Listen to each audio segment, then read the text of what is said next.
The fourth way property rights are infringed occurs when the feds nudge the states to create state legislation that impacts property rights.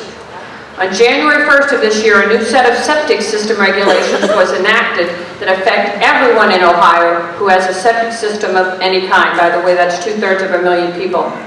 This is a brief background. The Environmental Protection Agency has been putting pressure on every state to advance the green agenda.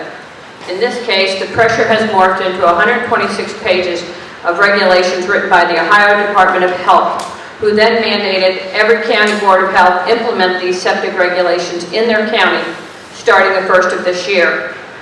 None of these folks bringing you these regulations were elected, and by the way, the elected officials never voted on it either. They could protest it if they felt like showing up to protest it. No one showed up.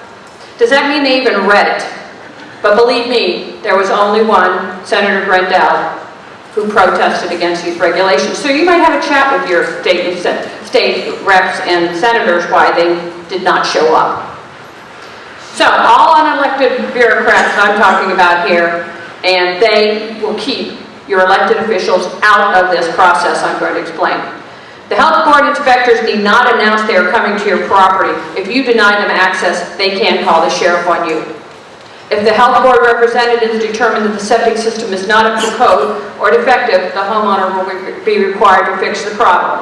If the septic system is found to be not reparable, the homeowner will be told by the health department, based on the property soil type, topography, etc., the type of replacement system that must be installed. Septic systems range in price from around $10,000 up to $25,000. If the homeowner is unable or unwilling to replace the system according to the requirements of the health department, the homeowner can be charged with creating a public nuisance and can face civil fines of up to $100 a day and criminal fines of up to $1,000 a day. Since as the saying goes, you can't get blood out of a turnip, if the homeowner doesn't have the money to make the repairs or replace the system, they certainly don't have the money to pay the fines. Does that mean the homeowner will be thrown in jail and the home condemned? We will be finding out. After all of this, there are fees that may be charged. Since it will no doubt take years to get everyone on the septic system, our county says 15 to 20 years, the first homeowners that are inspected will start paying fees years ahead of the later homeowners. I would like to know if this is even legal. Certainly, if the health department has evidence that a septic system is failing, they have some obligation to work with the citizen to fix the problem. But to cast a net so broad that every single citizen with a septic system is pulled into this bureaucratic nightmare is just plain wrong. These regulations are working off of the principle guilty until proven innocent. Further, if unelected bureaucrats can trespass on your property with no evidence of wrongdoing, for your own good, of course, what will these folks try next? Will legislation be created to require inspections of the amount of insulation we have in our homes or the efficiency of our appliances in order to reduce our carbon footprint? With elections just around the corner, if you have folks running for the county prosecuting attorney, I suggest you get them on record as to whether they plan on prosecuting your county citizens over violations to the septic regulations. Perhaps a capper to all of this was demonstrated in my town of Pataskala. My city council was originally told by my county health department that there are 3,000 septic systems in Pataskala. However, when my council was ready to send out notices, bless their hearts, to all 3,000 residents with septic systems that there were going to be 2 informational meetings on the topic, the county health department was only able to come up with 380 addresses. Which begs the question, how do they know there are 3,000 residents with septic systems, and how are they ever going to go inspect those? In summary, these regulations, and there's a lot more to this, but again, time. In summary, these regulations undermine local control, undercut our privacy rights, assume the citizen is guilty until proven innocent, and make it less likely that citizens will be able to afford to live in the country. Yeah.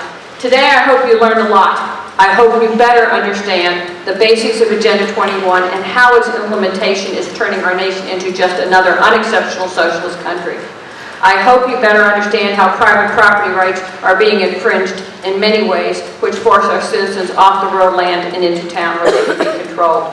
I hope you better understand how property rights infringements are being directed by the federal government in coordination with their own federal agencies, regional boards, and regional boards, and how representative government on a local level is being replaced by these same unelected boards. By now you are either depressed or angry. I vote for angry. As the saying goes, don't get mad, get even. There are things you can do. 1, go to my website and learn more about Agenda 21. It is necessary to understand Agenda 21 to understand the many crazy things going on today and how they're related. However, unless you already have a strong relationship with an official, do not discuss Agenda 21 with them. By doing so, you risk giving the official an excuse to dismiss you as just another conspiracy nut. Just logically use the information you have on any given issue and explain why what the official is doing just doesn't make sense. 2, go regularly to local government and regional government meetings. Local representative government was meant to be, by the founders, to be the most important level of government. The founders knew that we could easily get to local meetings to keep an eye on and provide guidance to the officials in our community. This is our civic duty. Likewise, it is our civic duty to go to the regional board meetings to try to thwart their efforts to usurp control from our local elected officials.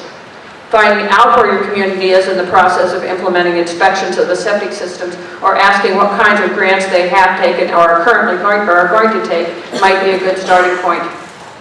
Keep abreast of your property rights infringements around the state of Ohio by going to Ohio Citizens for Property Rights website or Facebook page.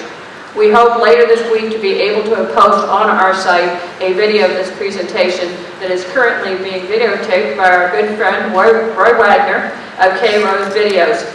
In addition, we hope to have videos of several septic regulations meetings that are being held in Pataskala that if you watch those, you will see we can fight back. You may also wish to join on every other Wednesday night statewide conference calls. If so, please go back to our table right back there and sign up on the mailing list, and we will get back to you and provide you the necessary phone number to join this conference call. While at the table, you may want to pick up one of our brochures.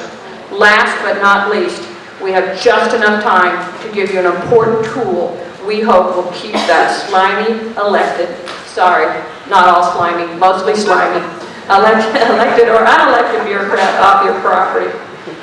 And at this time, I would like to welcome up John Eales, who is going to tell you about how to create a no trespassing sign on steroids. Thank you, John.